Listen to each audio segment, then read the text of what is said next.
Hello everyone, Dimitri here with Baez Elevates Academics, and we are going to talk a little bit about T accounts in accounting. So you probably remember from accounting you have what they call the general ledger.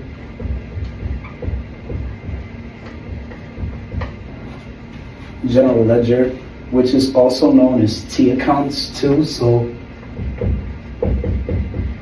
a T account, this might look familiar to you, where you have, for example, with assets,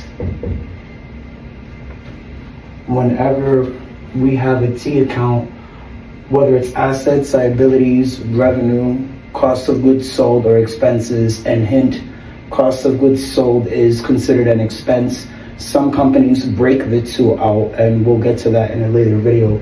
But no matter what, whenever you have T accounts, your left side is always going to be debits or DR. And then your right side is going to be credits or CR. So DR and CR, if I recall correctly, are Latin notations that were used way back in the day, but that's outside of the scope of this. So for specifically with assets, whenever you have an asset that increases, that's going to be considered a debit. So if your asset is increasing, that's a debit. If your asset is decreasing, that's a credit. Whereas with liabilities, it's the other way around. So even though debits are always on the left, the way that the T accounts behave is a little different. So it's actually the inverse of assets.